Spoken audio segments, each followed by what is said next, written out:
Louisiana Beer Reviews, the Night Shift American Pale Ale from Rally Cap. The Night Shift.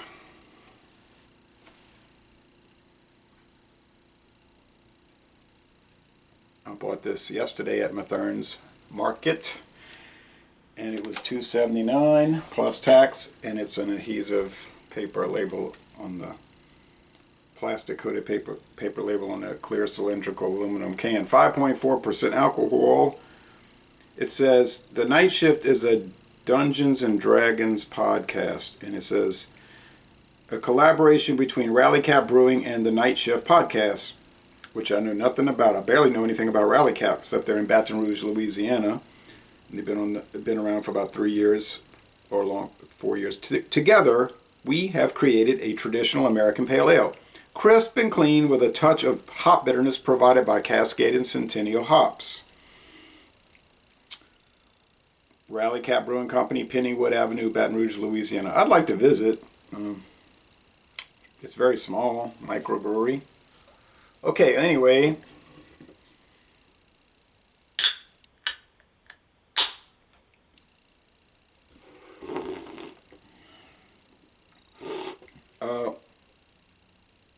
All I did was turn it over once and it was about to blow up.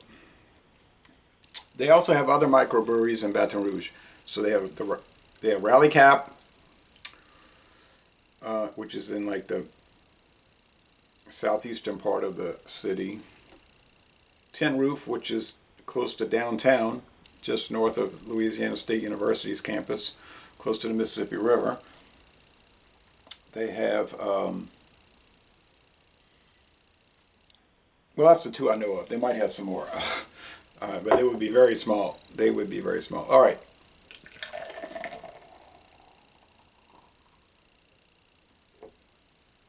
Wow. A bad case of drips. Oh, didn't get it open all the way. Didn't open the tab all the way. Oh, well. Didn't realize that. Well, you like a big head of foam? Off-white, creamy. The appearance is amber with racing bubbles, and it's hazy. Let's clean that up.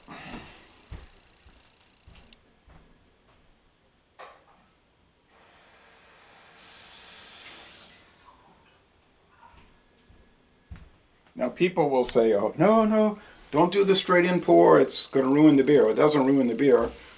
I mean, if it blows up. But it didn't overflow. It was spilling because I didn't open the can properly. I didn't realize the tab wasn't open all the way. So that was really unrelated to the pour itself. We'll talk about that a little bit more.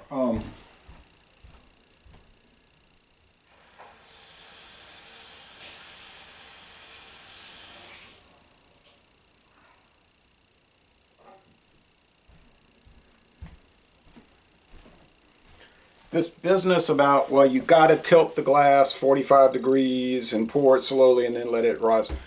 You can do that, and that's not a problem. Or you can do like I just did, and assuming you do the tab properly, and pour it in straight, and you get a thick, spongy, off-white head of foam, and you get an orange, opaque, very racing bubbles appearance. But the thing people will say, oh, you got to wait so long for the head to go down. No, you don't. You don't have to wait. Now, if you're at a bar, okay, I understand. If I go to Carrollton Station, I get Pabst Blue Ribbon, let's say, on draft. Last time I went, they had it for $2, but that's probably changed. Common sense, it's on draft. You want to get the thing filled to the top and get your money's worth. So, yeah, you want them to tilt the glass and pour it slowly where you get no head of foam and it's all liquid to the top. Because you're trying to get all beer and no foam, which dissipates. But if you have a 16-ounce can, 16 ounces is going to be 16 ounces. This foam is going to dissipate into liquid, okay? So, and boy, look at the heavy lacing on this. So and now this business about, oh, you got to wait for the foam to go down. You don't. The beer is going to go right underneath the foam. Let's go with the aroma first. I'm going to do some more pouring. Ah, look. See what happens when you open the can correctly? Now that is coming up like a meringue. Look how pretty that is. Now, the aroma. And this is the first video review for this beer in the world. There are no check-ins on Beer Advocate. There's only a few hundred on Untappd, mostly probably Louisiana people going to Rally Cap Brewing and drinking on site and writing, doing little check-ins, which is fine to do. A little spiciness from the hops. Spicy white bread. Spicy white bread. It's Belgian style. I think this is a Belgian style pale ale from Baton Rouge, which was owned by Spain at one time. The Florida parishes, West Florida was owned by Spain. And Belgium was owned by Spain. The Spanish Netherlands. There's your connection. Taste.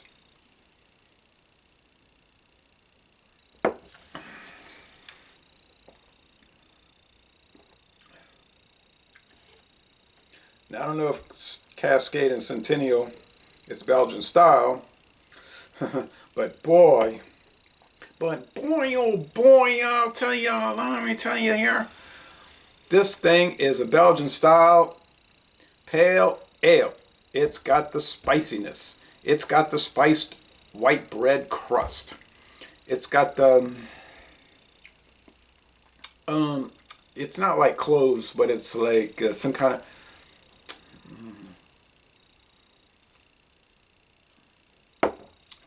some kind of spiciness. I don't know what it is.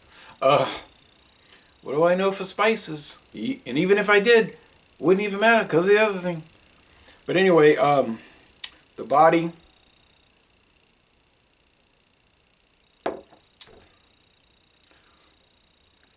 Medium body, cool water, like the Beach Boys would say. And mostly dry finish though, really. It's kind of crispy. I don't mean like Southern Crisp from Southern Grist. I knew I'd get it. But, no, I mean, it's sort of crisp. Sweetness scale.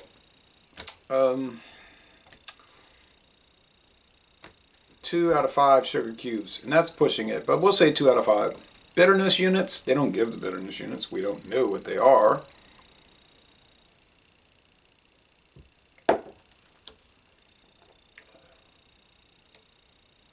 What they talking about, a touch of bitterness? I would say it's more than a touch. It's not a hammering amount of bitterness by any means, but it's a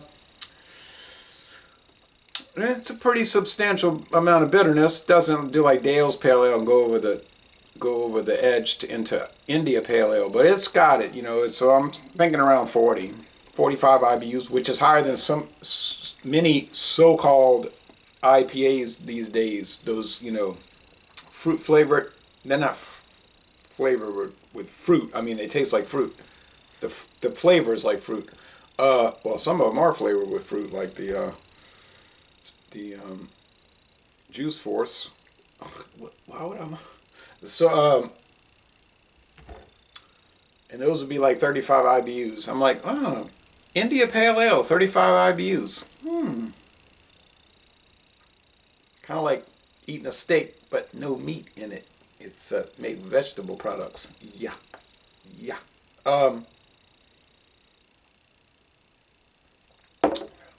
So bitterness units, I would say at least 3.5 out of 5. Sure. Hop cones, 3.5 out of 5. Now you say, oh, you just said Belgian style. What are you talking about? Yes, but I just all of a sudden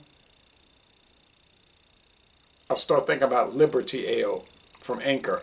Y'all remember Liberty Ale back in the good old days, 2012 and all of that, when everybody used to be able to get Liberty Ale. Then they had the Double Liberty.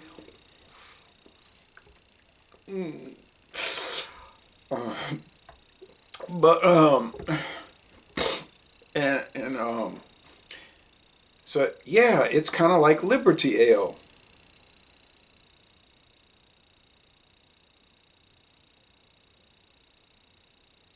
I don't think Liberty Ale is Belgian style, but it's got that Liberty Ale-esque situation going on.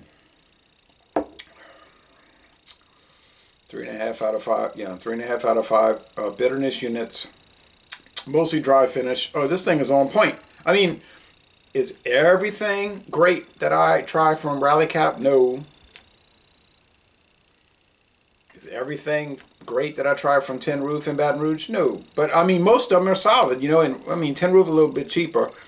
Rally Cap's a little bit pricey, but because some of these cans be $4.35 a can, $4.39.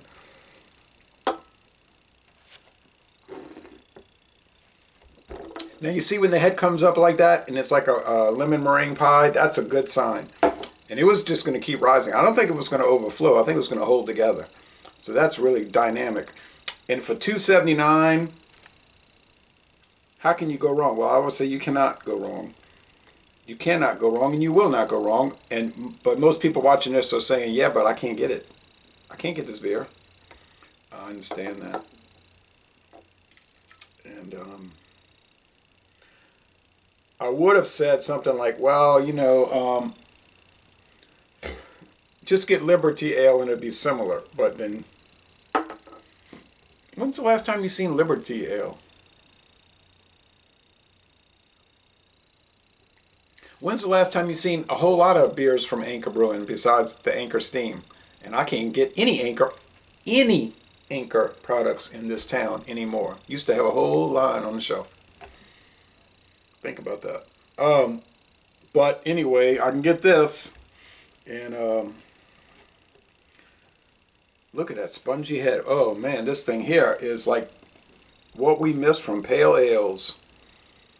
Pale ales kind of got shoved to the side with all of the exuberance for IPAs, many of whom did not deserve to be listed under that title. I'll say that, but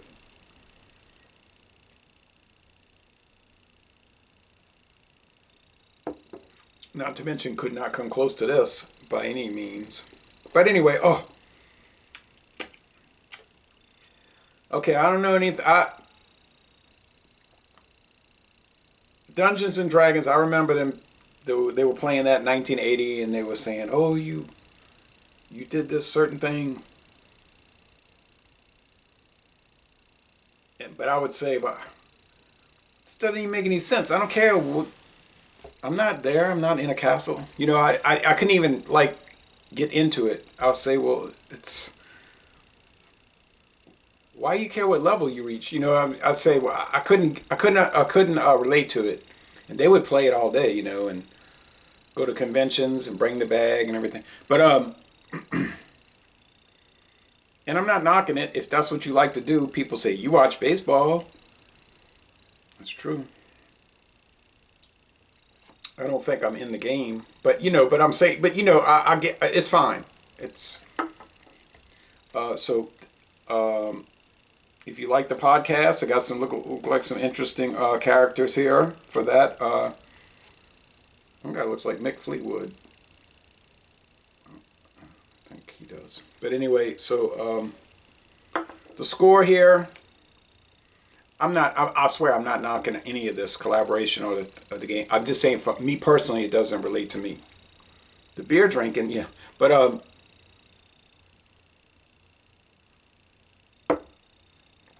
and I think many Dungeons and Dragons players would drink beer and like it.